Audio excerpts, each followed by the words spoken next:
In this episode, we are going to talk about some sewing projects and some knitting projects, which includes socks and shirts or tops. Let's get started.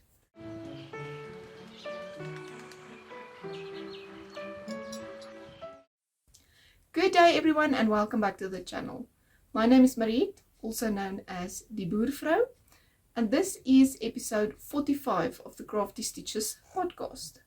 Today is the 6th of September 2023 and I'm coming to you from South Africa. Sure, I brought some ginger for me to drink because it is quite warm and I have shut the door to the craft room, and for that reason it is even more warm because all of the lights just calls all of the bugs. So I chased out all of the flying insects out of the craft room and I closed the door because they keep distracting me. So today we have quite a few things to talk about. All of the projects that I'm going to talk about is knitting and sewing. So I think we shall just get straight into this episode. So once again, I am wearing my second ranunculus that I've knit out of Moya cotton yarn. It is 100% cotton, double knit in the colorway Amethyst, and if I remember correctly, I also wore it in the previous episode. But I do wear this quite a lot, so you might see it still quite a few times in the future. I love this top. I'm actually going to talk about my first ranunculus that I've knitted, and it is here on the table, and we will talk about that a little bit later because I was going to frog it and then I decided I'm going to try and resolve the issue first. So we shall speak about that in the works in progress. Right, so let's start with what I have finished in this episode.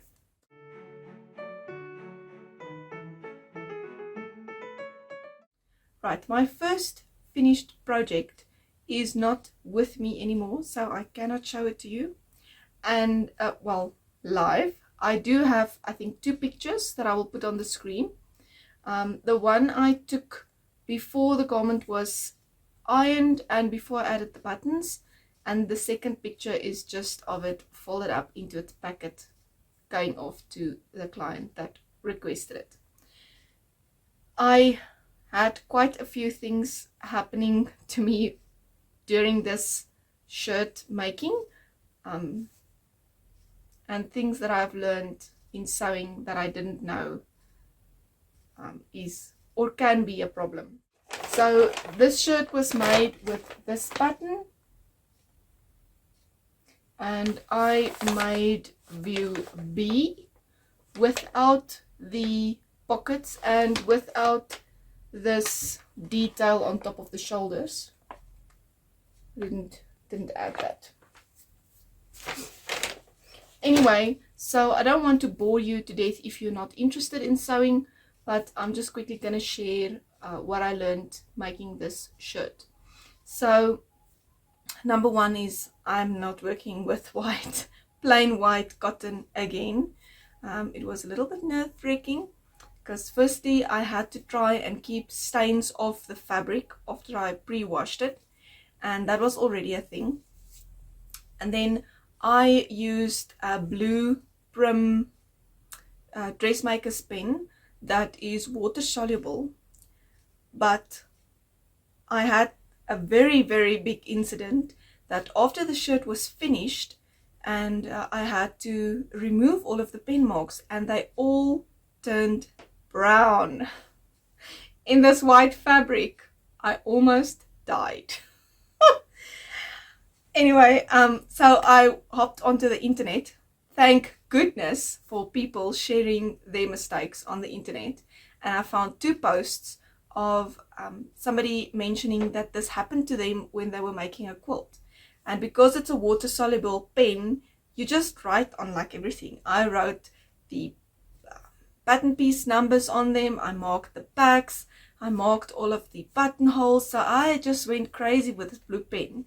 And all of this now is this brown stains on the shirt. So apparently it is something that happens quite often with the blue pens, because the mistake I made is I added soap to the water before I took the pen marks out. So you are supposed to soak your item in clean water to remove the blue mark pen out of the fabric before you add it to soapy water. Luckily, I got the solution, and I had to soak the shirt in a very strong vinegar water for an hour before I got the stains out. So I took a little basin. I don't know how big it is. It might be about 45 centimeters by, I guess, 25 centimeters, and I put quite a substantial amount of water in it, and I added a cup and a half of white vinegar, and I put the shirt in that, and I put 2 bowls on top of it to keep it under the water for an hour, and after that the brown stains have disappeared. So yes, that was a very big learning curve for me. I did not know that. All of the purple marks came out because I've got 2 pens, but my purple pen is a little bit drier because the cap of the purple pen is cracked. So I don't use it so often. I just use it a little bit until it doesn't want to write anymore, and then I use the blue one. But anyway, so I've learned that, and I wanted to share it here, that if maybe you are a sewist and you also didn't know that, don't add soap to your first rinse of your garment, because it might turn brown. Anyway, so I finished the shirt. I was very happy that it is finished, and I'm very happy with how it came out. I learned a lot of things with this project, and I'm very happy that I got to make that for someone and get to learn all of these things. So that is the shirt that I needed to make and that I finished.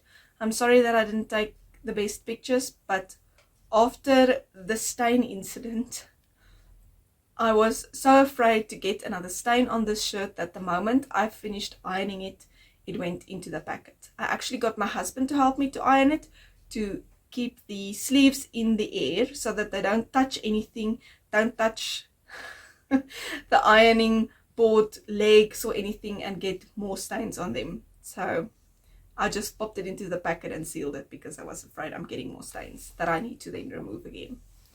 Anyway, so that is the shirt. Let's move on to another finished project, which is only half a finished project, and I don't think I've shared it in the podcast before because I just shared the yarn. So this is another half finished object. 1 sock. And I am super happy with how this came out. I did mention in the previous episode that I'm going to knit a shorty sock, and I started the pair. I have not finished weaving in the ends properly because I'm afraid that this cuff might be a little loose for my ankle, but I decided I'm going to knit the second sock first and then do some decreases on the second sock and see which cuff I like best, and then I will rip out one of the cuffs and redo it to the cuff that fits me best. So this is a 64 stitch sock, and it is knit with my own pattern, the DB Toe Up socks. So I knit it toe up, and it's got a heel flap and gusset, as you can see. And then I used the Regia 4-ply yarn. I bought this from Arthur Bales. It is a 425 meters, 400 grams, and it is a 75% virgin wool, 25% polyamide blend. And yes, I really love these colors. I wanted purple shorty socks because I bought myself a pair of leather shoes. It is not low. I would say it's almost between a boot and a shoe. Maybe I will pop up a picture of the shoes. So I wanted a pair of shorty socks that I can wear with this pair of shoes. That should be just a little bit on, you should only see like a little bit stick out the top of the shoe, so that I can also wear skirts and things with it, and that it does not look odd with long socks, because that is how I've been wearing it, because I do not have shorty socks. And looking in the mirror, I think it looks a little bit silly, but anyway, I wanted some shorty socks, and I think these can almost be even shorter, but I decided I'm going to stick with this one, and then I will maybe see what else I can change in the next pair to make it just a smidge shorter, but not too much. So that is the socks. I have not started the second sock yet, because the needles is on another sock to start the toe. And this morning I realized I could have maybe used the DP ends to start the sock, but I didn't think about that previously. So anyway, I'm knitting this also with 2.25mm 9-inch circulars, apart from the toe that I usually do on magic loop. But I completely forgot that I have DP ends, so I can start the second sock. And that is it for my socks. The blockers that I'm using is from Little Yarn Craft, and my husband painted them with a clear lacquer for me. But anyway, so that is the sock. I'm very happy and very excited to knit the second one, but I have another sock on the needles that I also want to put a little bit more work into. So right, that is the things that I have finished so far. So let's move on to see what else is on my needles.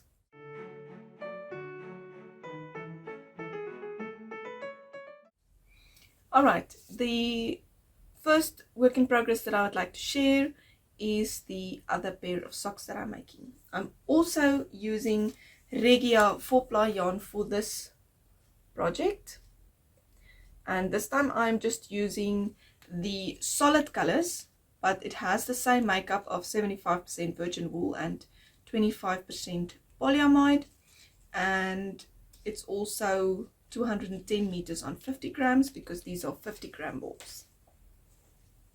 So I did share this in the previous episode,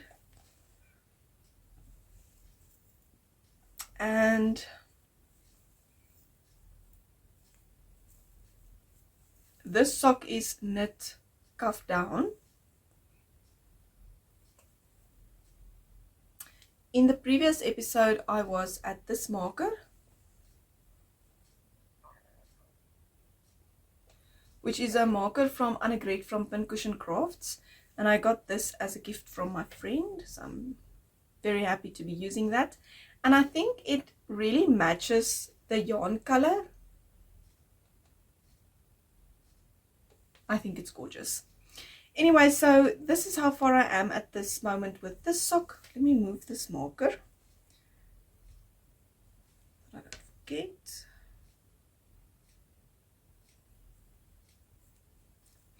And this is a 72 stitch sock, so I'm trying different things, and I did decide to do a grey heel, and I'm still undecided if I'm going to do a grey toe as well.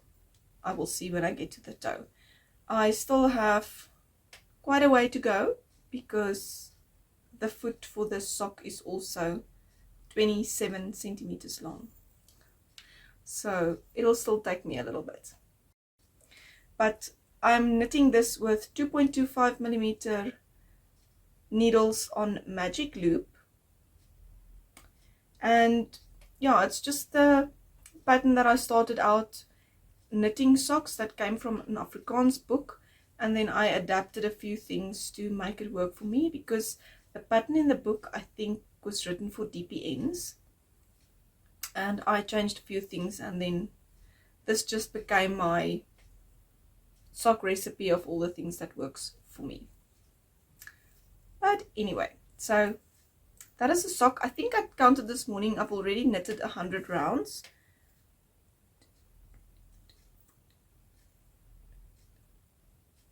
Yes, up to this marker, this bulb marker, my stocking stitch rounds is 100. So with the 20 for the cuff, it's already 120 rounds.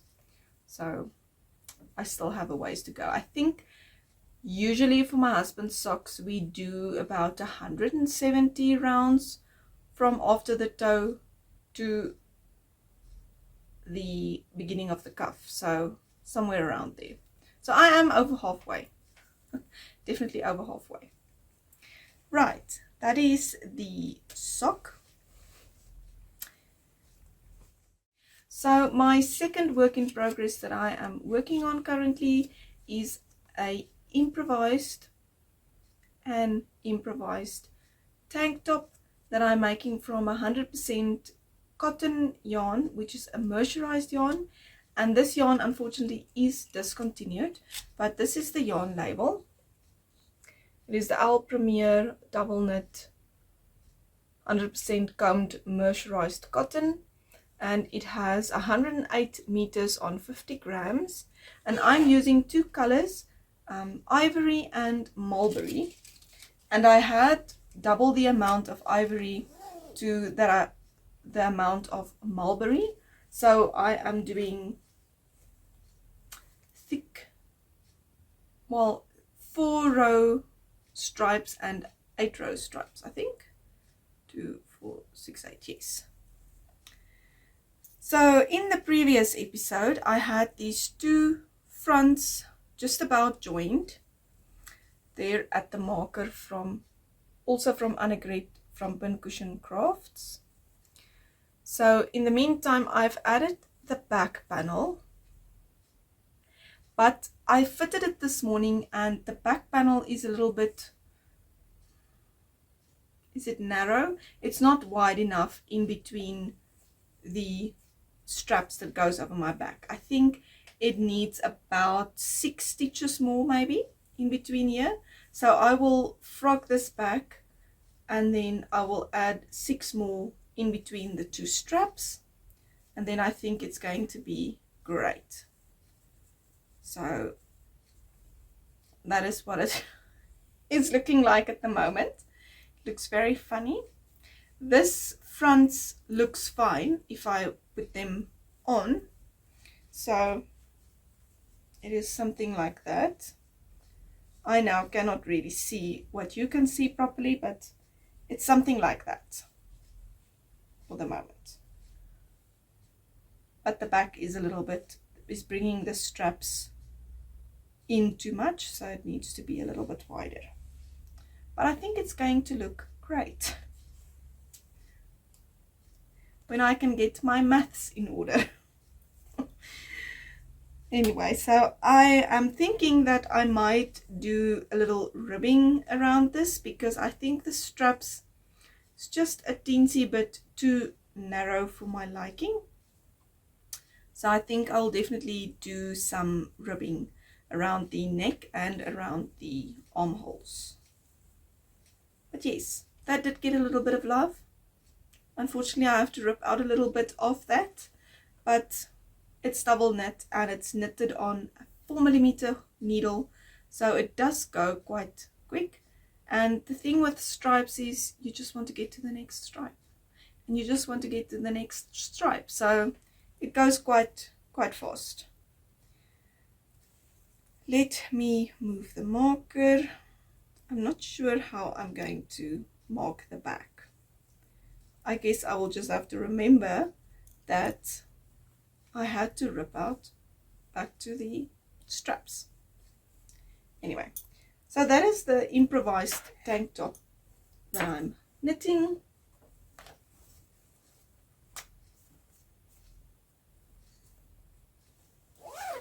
And I'm loving the colors and loving how it is looking at the moment. Let's move on to the next project. Let me just get to the next page in my notes. Right. So the third project that I'm working on is the Bella blouse that I am making out of Al Premier 4-ply yarn, which is also discontinued. I do have a little label. and the 4-ply is 125 meters on 50 grams. And I'm using some leftovers, some new yarns, and just doing a striped version. 3-row stripes, and I am not going to do the lace work in the front. I'm just going to do it all in stripes and see how I like the fit and that type of things, because I think the stripes with the lace work will be a bit too much. Anyway, so I basically just started it. I haven't taken it off on barber cords and made sure that it fits, because it's just a little bit of material at the moment that I made. So this is what it's looking like. So, oh yeah, and it's bottom up. So this is what I have so far. Let me just cover up my face.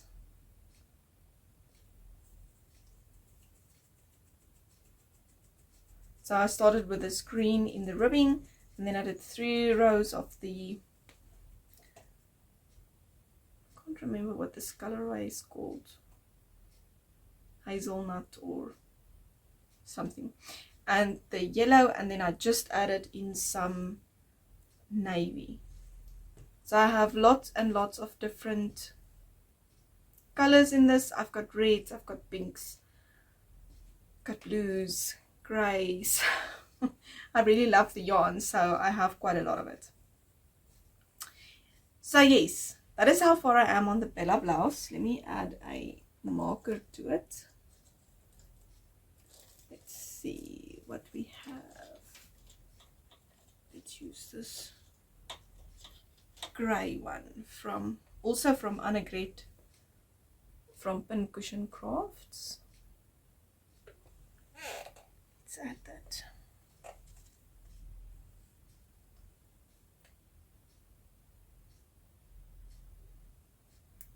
So this one is knit on 3.5mm needles.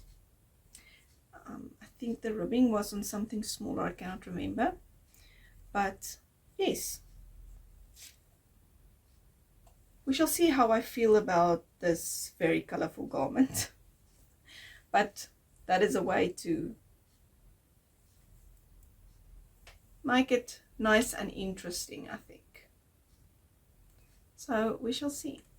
We shall see how that comes out. Okay. So that is my third knitting project that I'm working on.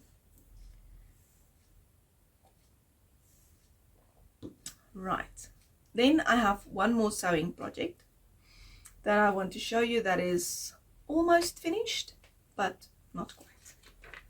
So I'm also, for this project, using this pattern, which is the Quick Sew 3799, and I'm also using View B, but I have done some alterations to the pattern, and this was actually supposed to be my mock-up to see how I did, because I'm trying to not cut into proper fabrics that I want to make something in if I'm not 100% sure that the pattern is right. So I was not too fond of this fabric, and I decided to make a mock-up of the top after I made alterations to the pattern. So what I did is I want to make it without sleeves. So what I had to do is raise the seam, the side seams, by I think 3 or 4 centimeters, that I had to bring it up, otherwise it will be too low. So I had to bring that up, and then I watched a few videos on, I don't know if it's Simplicity's, I think Simplicity on YouTube, also the pattern company, and one of the ladies there in the video said that if you are doing a pattern with a sleeved version and a sleeveless version with one bodice, you need to take out, I think she said, 1/4 of an inch of the armhole. You have to cut it a little bit more. Is that more? I think so. I'm getting myself confused. But anyway, so what I did is I traced it out on brown paper, and I made all of these alterations. And then I also added more A-line shaping. So I added more fabric to my hips because my hips are quite bigger than the rest. So I needed a little bit of more fabric around my hips. So this is what it looks like so far.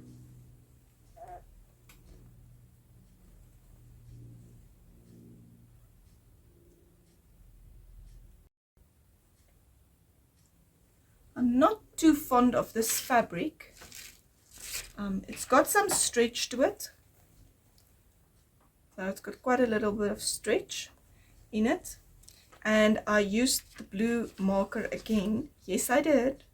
This time I will wash it with clean water before I try to wash it. Because as you can see, there is some blue pen marks. So I still need to finish off the sleeves or the armholes. I'm going to use some bias tape. I am not sure if I have bias tape in this color or something that will match this, but I might have some other fabric and I will just cut my own. I do have a book explaining on how you should cut your fabric to make bias tape, and I actually have a bias tape maker, but I've never used it. It's just like a little thing that you put the strips through and then you can iron them into bias tape. But I think you need like a adhesive, almost like a sellotape type of thing, but made especially for making bias tape that you can iron on. And I don't have that, but I will figure it out. If I don't have bias tape in my stash that can match this, I'll make something. And then I still need to hem the garment. So yes. And then obviously I still need to make buttonholes and add buttons. But I'm very excited about it. I think it came out very nicely.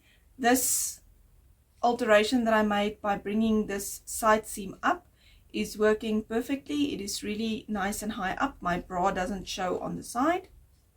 And then one more thing that I will have to alter before I make this again is that I need to bring this dart, this bust dart, needs to move up by about 1 centimeter. It is just too low for my body shape. And I think this one, these in the front also needs to move up by 1 centimeter. They are just too low for my body shape. I have no clue how to do that, but I will have to figure it out. I think moving this dart in the front underneath, that shouldn't be really a problem. The problem will be for me to move this one because the fabric piece is cut in a different shape to get that dart fabric there. Anyway, I don't know if I'm making a lot of sense. I don't know how to talk about sewing projects, but that is the things that I did. And I'm very happy. I'm very happy with how it came out so far. I'm very excited to get this one finished and to wear it a little bit and feel how it feels, because I really want to make more sleeveless shirts with collars like this. I don't think I've ever made a shirt with a collar. I have made jackets with collars before, many years ago. I think I was still in primary school. Definitely was still in primary school when I made those jackets. But I've never made a shirt with a collar. And obviously when I made the jackets and stuff, I still had my mom's help. So yeah, I didn't have to worry about all of the things. She did lots of things and helped me with lots of things, obviously. But yes, I'm very excited about this. I would love to make myself some cotton shirts as well with this pattern, and not in plain white. Definitely not. I don't mind working with white printed fabric because there is some elements that can hide stains and things, but plain fabric, plain white, nah, not again. That was the end of that. Anyway, I think that is all of the projects that I want to share. No, I'm lying. I want to still talk about my first ranunculus that I knitted. So this, as I said, is the first one that I made. This is what it looks like.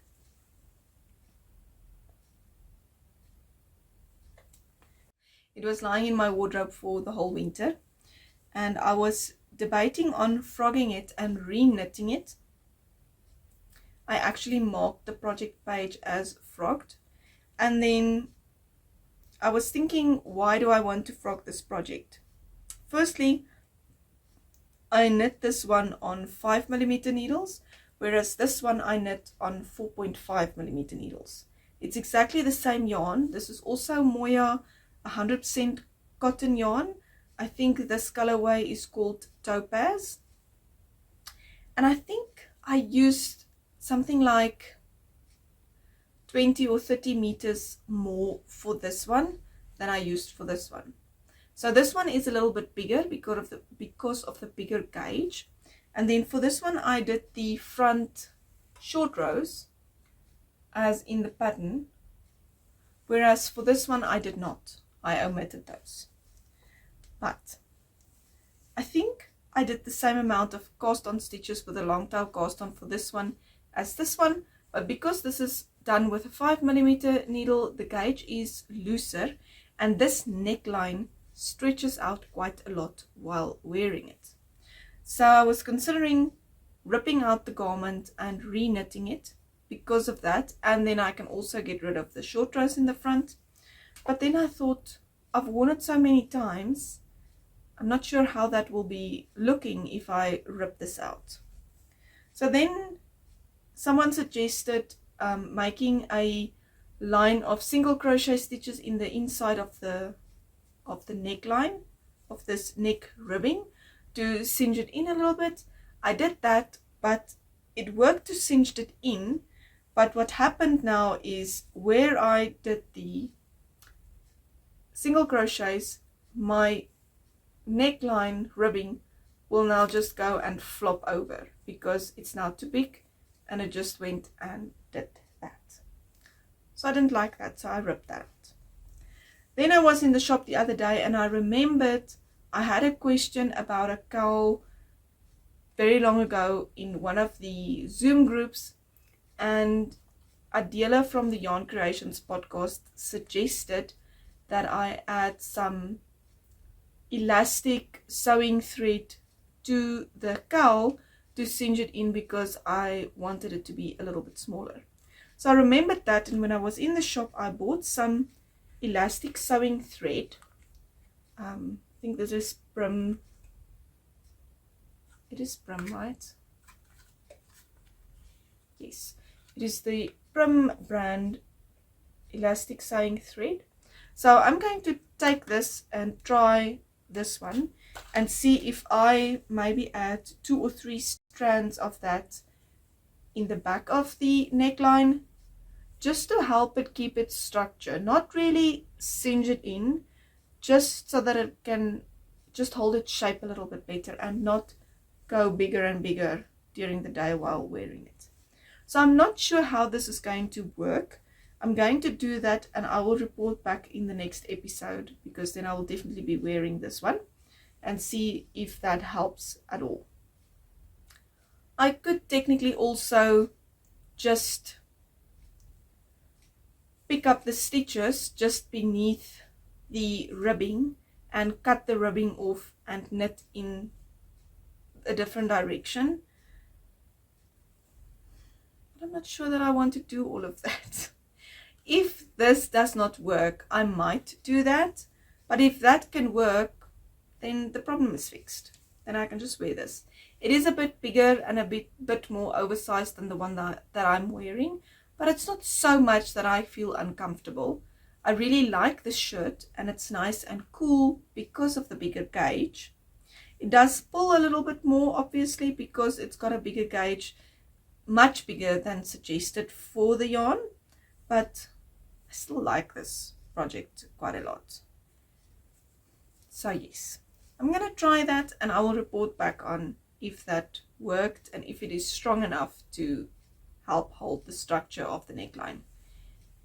If it doesn't, I might consider cutting it off and just maybe knitting the ribbing with a 4mm needle up, 4.5 or 4 more. We shall see. But I'm really excited to try and fix this shirt because I really want to wear it. I only have 1, 2, 3 summer knit tops that I really wear quite a lot. I do have more, but those are the only 3 that I actually wear, and I would like to add this one to the mix so that I can wear it more often. Right, I think that is now everything for all of the projects, so let's move over to find out what's been happening.